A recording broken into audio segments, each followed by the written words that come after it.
सुशांत के सोने के बाद रिया चक्रवर्ती की जिंदगी पूरी तरीके से पलट चुकी है। रिया चक्रवर्ती को इतना काम कैसे मिला, कहां से मिला? और दूसरी तरफ अगर हम बात करें तो इंडस्ट्री के सबसे महंगे एक्टर बॉलीवुड के नहीं है, बताएंगे आपको डिटेल में।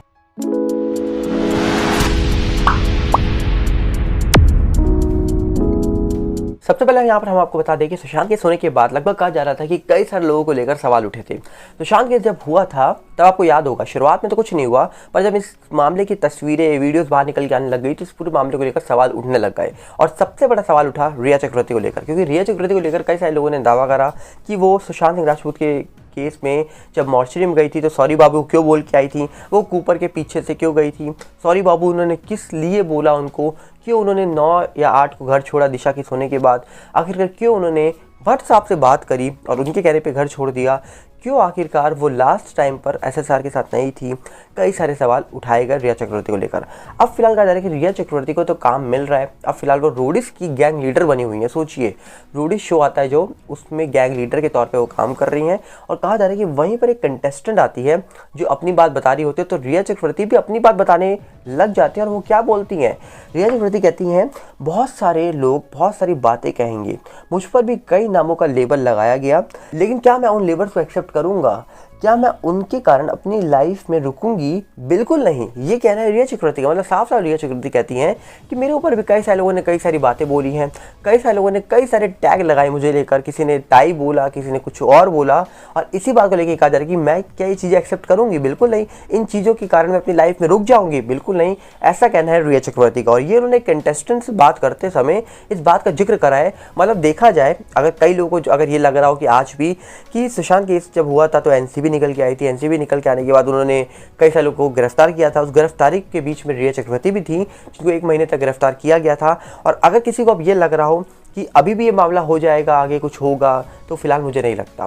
क्यों? इसके पीछे रीज़न है, क्योंकि फिलहाल जो अलग अलग लोग हैं सब अपने काम में बिजी हो चुके हैं और कहीं ना कहीं सुशांत केस एक ठंडे बस्तर में जा चुका है।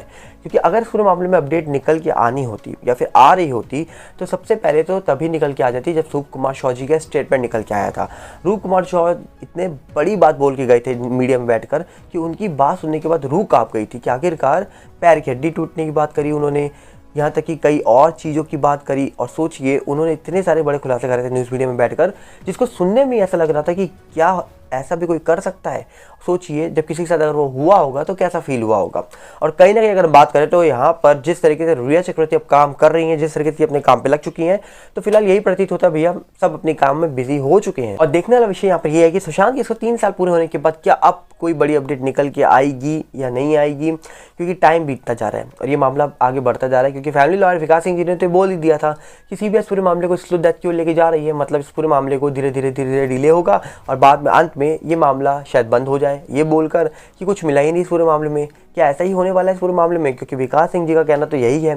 तो देखने वाला विषय है कि आखिरकार इस पूरे मामले में क्या कुछ निकल के आएगा, क्योंकि जिस तरीके से इस पूरे मामले में पिछले 2.5 सालों में कार्रवाई देखने को मिली है, जिस तरीके से इस पूरे मामले में पिछले 2.5 सालों से जो काम किया गया एजेंसी के द्वारा वो देखने को मिला है, वो कहीं ना कहीं परेशान करने वाला है। क्योंकि देखने वाला विषय है कि आखिरकार क्या इस मामले में कोई अपडेट निकल के आएगी आने वाले 1 साल के अंदर। अगर 1 साल तक भी कोई अपडेट नहीं निकल के आती है, बड़ी अपडेट, तो शायद आने वाले टाइम पे इलेक्शंस हैं और इलेक्शंस के टाइम में मुझे नहीं लगता कोई भी न्यूज़ मीडिया इन मामलों को कवर करने वाला है। न्यूज़ मीडिया उस समय सिर्फ कवर करेगा तो सिर्फ पॉलिटिक्स को लेकर, सिर्फ राजनीति को लेकर। तो फिर कोई भी ऐसा मामले को मुझे नहीं लगता कि न्यूज़ मीडिया कवर करेगा। क्या आपको लगता है? और दूसरी तरफ कहा जा रहा है कि अनुराग कश्यप जो है उन्होंने एक और बड़ा खुलासा कर दिया। आपको याद होगा एक फिल्म निकल के आई थी हंसी तो फंसी। बोला जा रहा है कि अनुराग कश्यप ने बताया कि जब सुशांत इस फिल्म के अंदर कास्ट किया गया तब देखा गया कि किस तरीके से जो परिणीति चोपड़ा है उनका साफ कहना था कि मैं टेलीविजन एक्टर के साथ काम नहीं करूंगी। पर शुरुआत में क्या सुशांत को लेकर सब लोग टेलीविजन एक्टर ही समझते थे, क्या सुशांत को लेकर सब ऐसी ही बातें करते थे? देखने वाला विषय तो यहाँ पर यह भी है कि किस तरीके से इन सारे मामलों को देखा जाए तो सुशांत को क्या शुरुआत में लोग टेलीविजन एक्टर के तौर पर देखते थे, बाद में जब उन्होंने काम करना शुरू करा तो लोगों को समझ आया कि भैया सुशांत के आगे तो हम भी नहीं टिक पाएंगे, सुशांत जैसा तो बंदा नहीं है इंडस्ट्री में। सुशांत डांसर है, एक्टर है और साथ में अच्छा खासा एजुकेशन है उसके पास, पढ़ा लिखा इंसान है और उसके जो थॉट प्रोसेस है उसको समझना भी आम इंसान की बात नहीं थी, या फिर बॉलीवुड वालों की तो बात बिल्कुल ही नहीं थी। क्योंकि बॉलीवुड में डेफिनेटली जो एक्टर है, एक्ट्रेसेस है, मैक्सिमम तौर पर शायद उन्होंने कितनी एजुकेशन करी होगी या आप भी जानते होंगे। और कई लोगों को लेकर खुलासा भी होता है किसी ने 10th किसी ने 12th पास करी होगी या फिर ग्रेजुएशन भी करी होगी, तो पता नहीं कब किया होगी। पर सुशांत वहीं पर कहा जा रहा है कि इंजीनियरिंग का जो एग्ज़ाम देने आए थे दिल्ली में उसमें टॉप 7 आए थे पूरे ऑल ओवर इंडिया में।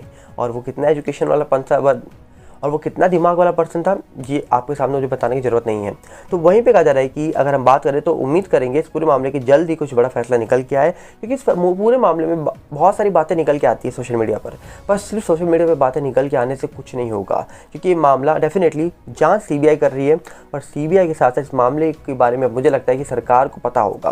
क्यों? क्योंकि सरकार के पास सारी डिटेल जाती होगी। जो CBI या एजेंसी कुछ भी इन्वेस्टिगेट करती है, सबसे पहले वो रिपोर्ट किसको देगी? अपने ऊपर बैठे हुए टॉप लेवल को। और एजेंसी के ऊपर जो टॉप लेवल है वो डेफिनेटली वही पार्टी है जिनके पास सत्ता है। और जब सत्ता आपके हाथ में है तो क्या आपको नहीं पता होगा कि इस मामले का सच क्या है? कोई भी सच हो, मामले का कंक्लूजन तो निकल के आना चाहिए, क्या सच है क्या नहीं है ये देश को पता होना चाहिए। अगर यही नहीं निकल के आएगा सामने तो कहीं ना कहीं लोग सोचेंगे कुछ गड़बड़ है दाल में।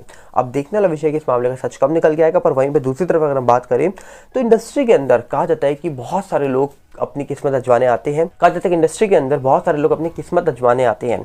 हर रोज करीब लाखों लोग मुंबई की सड़कों पे घूमेंगे और कहा जा रहा है कि एक्टर और एक्ट्रेसेस बनने का सपना देखते रहेंगे। और कई ऐसे लोग जो सपना लेकर तो आते हैं पर लेके अपने साथ क्या जाता है? निराशा। और यहाँ पर कहा जा रहा है कि इंडस्ट्री के अंदर सबकी चाह होती है एक बड़ा स्टार हम बन जाए तो हमारे पास पैसा ही पैसा होगा। जैसे कि कहा जाता है कि सलमान हो या फिर अक्षय हो, इनकी एक फीस कहा जाता है कि करीब 100 करोड़ की है।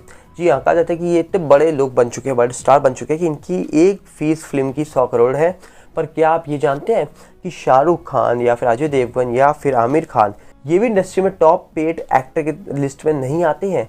इनसे भी बड़े एक्टर हैं एक जिन्होंने सबसे ज़्यादा पैसे लिए हैं फिल्म में काम करने के लिए। वो कौन है? उनके बारे में अगर आप जानेंगे तो आप चौंक जाएंगे, क्योंकि वो बॉलीवुड इंडस्ट्री से ताल्लुक़ रखते ही नहीं है। सलमान खान भी उतना आज तक नहीं ले पाए जितना उन्होंने एक फिल्म के लिए ले लिया। और इनका नाम है थलपति विजय। थलपति विजय को आपने मास्टर फिल्म में देखा होगा, साउथ के एक्टर हैं। अब इनकी एक फिल्म आ रही है लियो।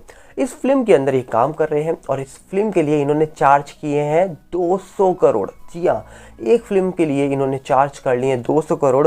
मतलब सलमान खान 2 फिल्मों के लिए जो चार्ज करते हैं अमाउंट, वही अमाउंट थलपति विजय ने एक फिल्म के लिए चार्ज किया है। 200 करोड़ उन्होंने चार्ज किए हैं इस फिल्म में काम करने के लिए, क्योंकि उनकी जो मास्टर फिल्म आई थी वो ब्लॉकबस्टर रही थी। अब जो लियो फिल्म निकल के आ रही है, क्या ये फिल्म चलेगी? और अगर ये चलेगी तो 200 करोड़ फिल्म ने कमाई अगर कर ली तो पहले तो ये अपने फिल्म के एक्टर थलपति विजय का ही अमाउंट निकाल पाएगी, उसकी पेमेंट निकाल पाएगी। उसके बाद जो कमाएगी फिर फिल्म रिकवरी में जाएगी। पर सबसे पहले तो फिल्म का मेन मोटिव होगा कि 200 करोड़ निकाले जाए कि जो विजय हैं उनकी पेमेंट की जाए। उसके बाद देखा जाएगा कि आगे फिल्म कितनी चलानी है, कितनी नहीं चलानी है, कितनी चलेगी या कितनी नहीं चलेगी।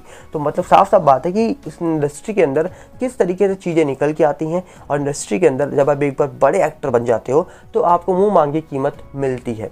पर ऐसे ही सपने देखते हैं कई करोड़ों लोग जो सपना लेकर मुंबई जाते हैं, अलग अलग इंडस्ट्री में जाते हैं और सपना लेकर काम करने पहुंच तो जाते हैं। पर हर इंसान वहां पर सक्सेस नहीं हो सकता और हर इंसान सक्सेस होता भी नहीं है। जो लोग सक्सेस हो जाते हैं, जिनको काम मिलना शुरू हो जाता है, उनके लिए अच्छा होता है। जिनको नहीं होता वो निराशा के साथ लौट आते हैं। पर जाते तो लाखों लोग हैं इंडस्ट्री के अंदर। तो आपकी राय क्या है? आप अपनी राय कमेंट बॉक्स रख सकते हैं। हम मिलेंगे बहुत जल्दी और साथ में आपसे अपील करने की हमारे फेसबुक और टेलीग्राम चैनल से जुड़ जाइए, जिसका लिंक डिस्क्रिप्शन में है। मिलते हैं बहुत जल्दी। नमस्कार, जय हिंद।